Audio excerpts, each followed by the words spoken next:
Hello everyone, welcome to important for UPSC channel.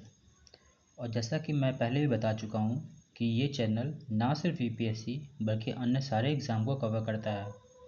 उसी series में मैं एक एमसीक्यूज़ सीरीज़ शुरू किया था जिसमें मैं आपको इम्पोर्टेंट एमसीक्यूज़ जो रीसेंट एग्ज़ाम में हो चुके हैं उसके कुछ क्वेश्चंस लेके आया था। तो उसी सीरीज़ में मैं इस बार मोस्ट इम्पॉर्टेंट क्वेश्चंस जो कि यूपीपीएससी और बीपीएससी, ईपीएफओ और आईबी इंटेलिजेंस ये सब के द्वारा कंडक्ट किए गए पेपर्स को एनालाइज करके बनाया हूँ। तो शुरू करते हैं। शुरू करने से पहले एक फेमस कोट है चार्ल्स डार्विन का। वो बोलते हैं, it is not the strongest of the species that survives not the most intelligent, it is the one with most adaptable to change. मतलब ये है कि आपको अपने हर एक एग्ज़ाम के अनुसार अपने आप को ढालना पड़ेगा। तो जैसे कि पेपर का नेचर चेंज हो रहा है वैसे ही एमसीक्यूज़ के नेचर भी चेंज हो रहे हैं। अगर आप लोग न्यूज़पेपर और एमसीक्यूज़ दोनों को एनालाइज कर रहे हैं तो दोनों का स्टैंडर्ड बहुत ज़्यादा बढ़ गया है। तो अगर आप पीवाईक्यू भी देख रहे हैं जो रिसेंट एग्ज़ाम में हुए हैं तो उसमें स्टेटमेंट बेस्ड लंबे स्टेटमेंट बेस्ड क्वेश्चन पूछ रहे हैं और ऑप्शंस ऐसा सेट कर रहे हैं कि आप एलिमिनेशन का मेथड बहुत कम हो जाता है। तो इसीलिए उस सीरीज़ में मैं आपको ऐसे एमसीक्यूज़ की प्रैक्टिस कराऊंगा जो ना कि उस लेवल के होंगे बल्कि और बहुत इम्पोर्टेंट होंगे। तो देखते हैं हम लोग अपना पहला question. With reference to the Aravalli ranges, consider the following incorrect statement. These are one of the world's oldest ranges. It lies in western and northwestern India. It acts as a natural barrier against desertification. The highest peak of the Aravalli mountain range is Armaconda. अब ये सारे options को आपको पढ़ के क्या लग रहा है कि आप इसमें से कुछ एलिमिनेट कर पा रहे हैं? ये डायरेक्ट स्टेटमेंट बेस्ड क्वेश्चंस हैं। तो अगर आप पहले स्टेटमेंट को पढ़ेंगे तो वो तो एकदम सही है कि वर्ल्ड का ओल्डेस्ट रेंज है, दूसरा भी सही है, तीसरा भी सही है कि डिजर्टिफिकेशन को रोकता है। लेकिन अगर आपको फैक्ट्स याद है जैसे कि हाईएस्ट पीक अरावली का अरमाकोंडा नहीं है, तो इसीलिए इनकरेक्ट पूछा है और आपका आंसर हो जाएगा फोर्थ। तो इसका सही आंसर क्या होगा? इसका सही आंसर होगा गुरु शिखर जो कि राजस्थान के सिरोही डिस्ट्रिक्ट में है। नेक्स्ट क्वेश्चन पे आते हैं। This river originates from Rakshastal lake near Mansarovar in Tibet.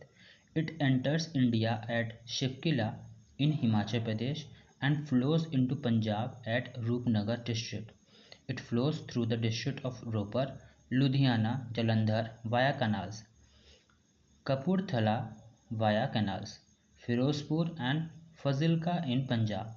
The river merges with the Chenab River in Pakistan after meeting the Beas at Harike. देखिए ये जो स्टेटमेंट वाइज क्वेश्चन है ये बहुत ज़्यादा पूछे जा रहे हैं। तो आपको एक चीज़ का स्पेसिफिक रीजन का एक लोकेशन का आपको स्टेटमेंट वाइज क्वेश्चन दे देंगे और उसके ऊपर आपको बताना पड़ेगा कि ये किस चीज़ से रिलेटेड है। तो इसीलिए आपके ऑप्शंस हैं Ravi river, Indus river, Sutlej river या ब्यास रिवर। तो इसका सही आंसर है सतलज रिवर।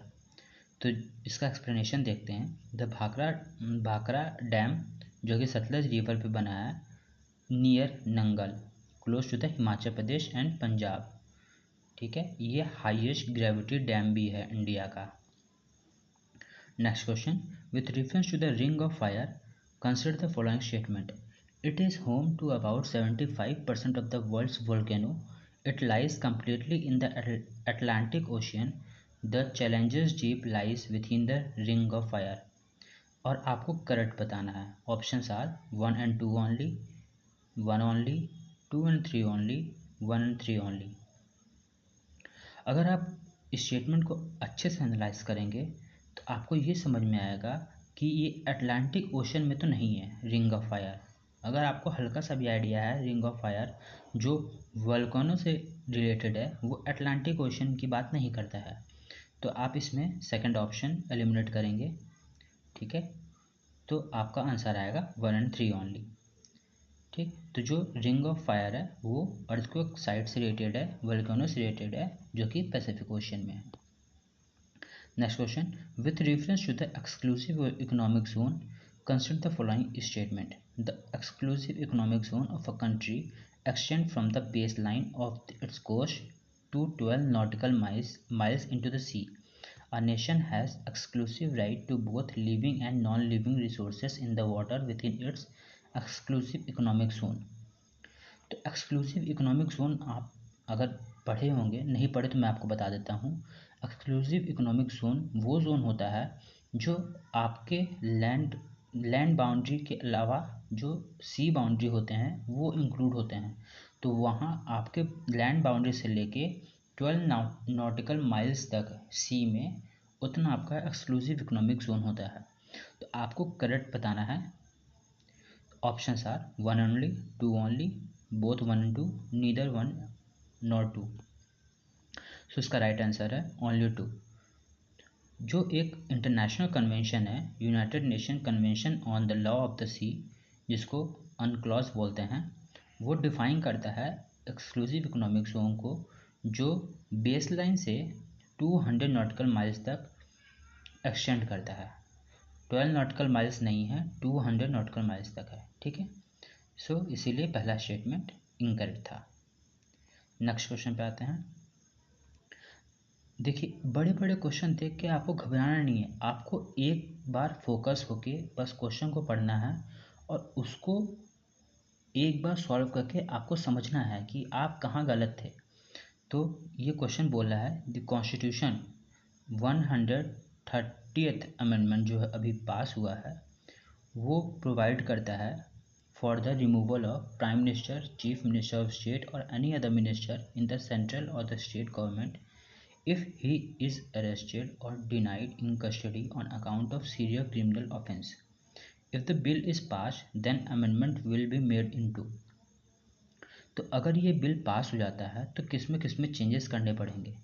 ये बहुत फैक्चुअल है, अगर आपको पता है तो पता है, नहीं तो ऐसे क्वेश्चंस को आप लीव कर सकते हैं, ठीक है।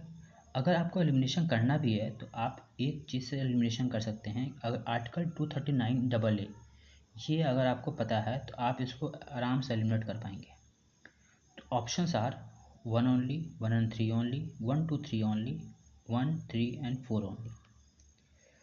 सो the correct answer is 1, 3 and 4 only. Article 84 of the Indian constitution outlines the qualification required to be a member of parliament, ठीक है। तो जो आर्टिकल 84 था वो क्या बोलता है, वो बोलता है कि पार्लियामेंट में जो मेंबर हैं उनकी क्या क्वालिफिकेशन होगी, ठीक है। इसको छोड़ के बाकी सब में अमेंडमेंट करने की जरूरत पड़ेगी। नेक्स्ट क्वेश्चन पे आते हैं जो कि राइट टू एजुकेशन से रिलेटेड है। Right to education act makes education a fundamental right of every child between the ages of 6 to 14 and specifies minimum norms in elementary school.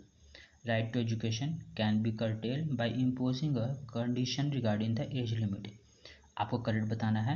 Options are 1 only, 2 only, both and neither. So correct answer is 1 only. Right to education can not be curtailed by imposing a condition regarding age limit, ठीक है।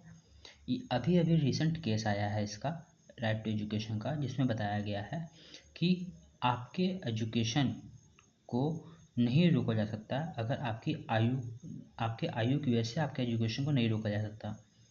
मतलब अगर आप 11 साल के भी हैं और अगर आपको 10th 12th में पढ़ना है या फिर ग्रेजुएशन करना है तो आप कर सकते हैं। तो इसीलिए वो राइट टू एजुकेशन आपका एक राइट है।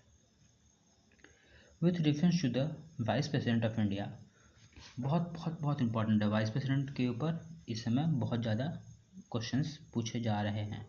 Consider the following statement. The Vice President shall be ex officio Chairman of the Council of State and shall not hold any office of profit. ठीक है।